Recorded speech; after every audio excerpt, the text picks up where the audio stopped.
Hey, welcome back to Stewman Rides. We're going to do another instructional video today. It's super windy out on the track. I did film some stuff. We'll see if I'm able to use it or not. But we do have a nice classroom here with a nice track map to refer to, so we'll take advantage of that. So anyway, we're going to do a video about braking. A lot of people have actually asked me about this. Trail braking, regular braking, using the rear brake, all that kind of stuff. So figured I'd do a video on it. Probably going to split this into two different videos. There's a lot to cover here. So yeah, so let's get down to it. Let's start talking about it.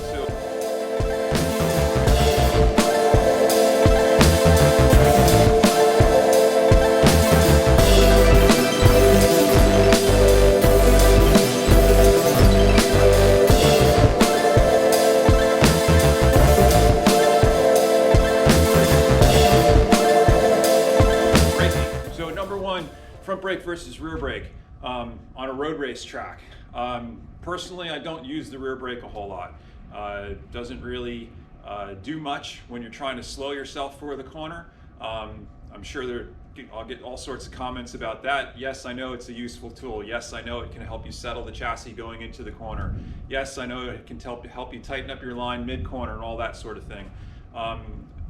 Personally, I find it very difficult to use the rear brake effectively. My foot just doesn't have the sensitivity that my hand does, so I prefer just to use the front brakes. I know that there's a lot of riders that use the rear brake to their benefit, and if you're one of those riders, fantastic, keep using it. I'm not going to tell you not to use the rear brake. But for this video, for these couple videos, I'm going to focus really on just how you use the front brake. Because I think that's the one that you really should have most of your attention on when you're trying to slow the bike down and set your speed for a corner, right? So we'll keep it focused on the front brake only. So we're going to talk about the approach that you might want to choose for different types of corners and how you would use the brakes for those different types of corners. So we talked about selecting a line through different types of corners. In my first video, we actually used the corner right behind me. A couple different braking techniques that you want to think about. First one I would just call normal braking, and the second I would call trail braking. There's a big difference between the two different types of braking, and you want to choose the best type of braking for the type of corner that you're entering. So as you're approaching a corner on a racetrack, you want to figure out what your plan is. What are you trying to do to that corner? Are you trying to maximize the entrance, trying to maximize the exit? What comes after that corner? What's before the corner? How's the corner shaped? All of this is going to have an influence on how you use the brakes for that corner. Let's talk about two different types of braking techniques, right? We have normal braking and we have trail braking, right? And I want to define each of those because I think there's a bit of confusion around them. I think everybody kind of has their own definition of what that means. What is normal braking? What is trail braking? Like beginner riders courses talk about doing all your braking while the bike is straight up and down, and then releasing the brake lever and turning the bike into the corner after you've released the brake lever. That to me is not something that I would ever do on a racetrack. That is not normal braking for me.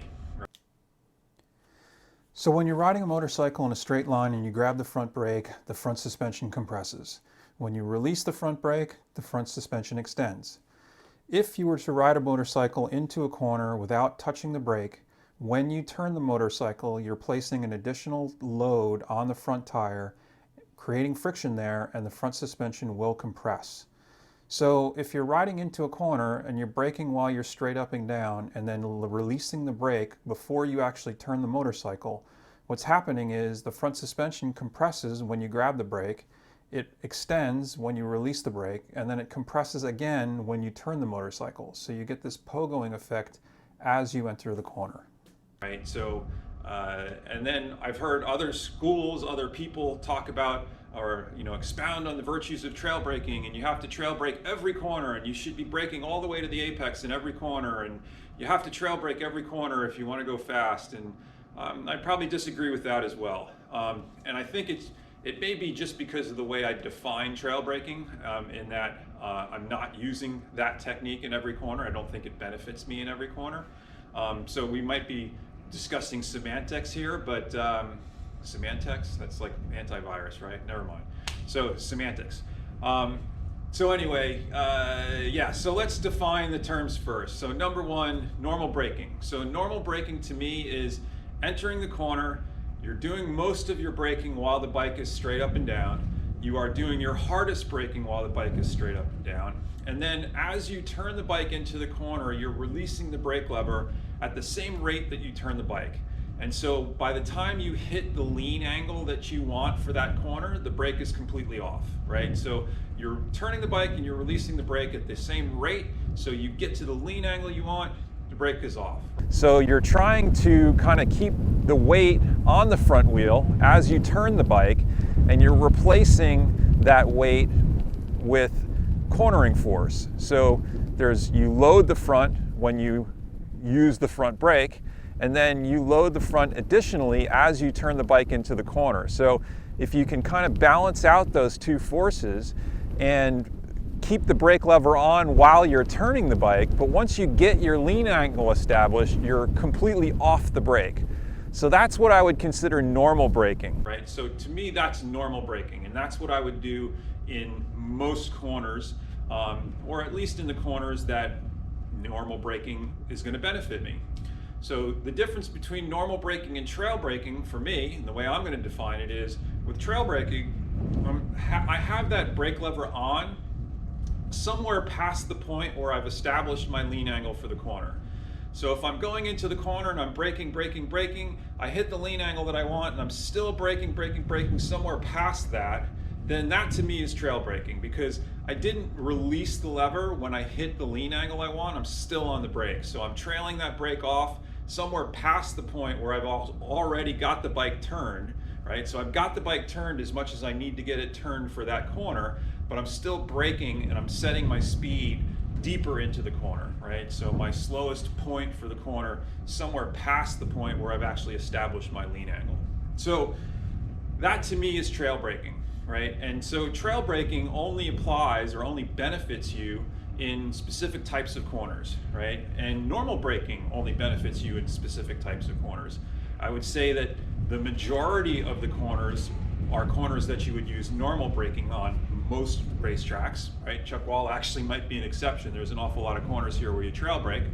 But there are those exceptions where you want to be able to use trail braking. So you need to be able to understand the benefits and the detriments of each technique, right? So the benefits of normal braking are you can get on the gas sooner, right? So if you get your braking done, release the brake lever, you can come right back into the gas and start building speed sooner in the corner, right? The benefits of trail braking are you can carry speed, more speed, deeper into the corner, set your slowest point in the corner deeper, right? So the downsides are with normal braking, you're setting your speed very early, right? So you're setting your speed basically right where you turn the bike, right? So your slowest point in the corner is very early in the corner. With trail braking, you're not able to get on the gas until you're off the brakes. So you're later into the throttle. So there's downsides to both techniques as well.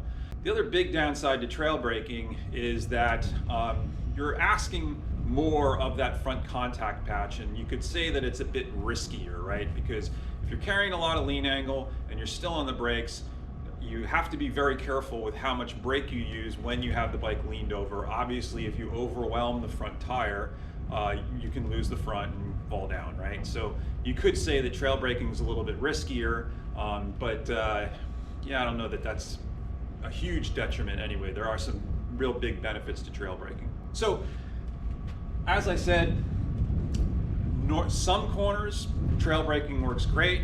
Other corners, normal braking works great. Okay, so one last thing about braking, and it applies to whether you're trail braking or using normal braking. It doesn't really make much difference. You always want to both apply the brakes gradually and you want to release the brakes gradually. You never want to snatch at the brake lever and snap the brakes on.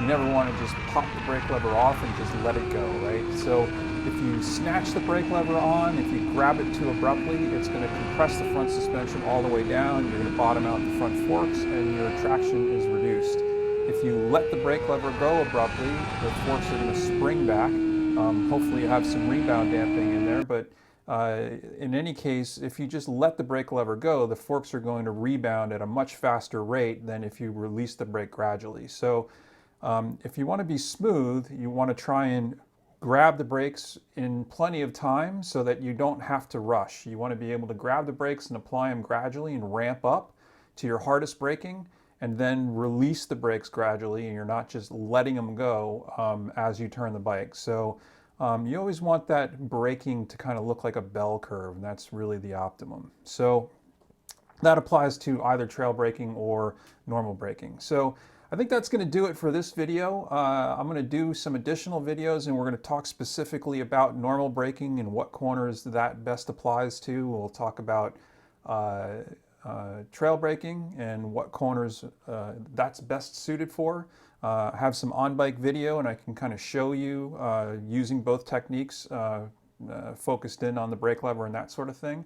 But I'm going to save that for another time. This video is long enough, so thanks for watching Stewman Rides, and please like the video and subscribe, and there'll be more on braking to come in future videos.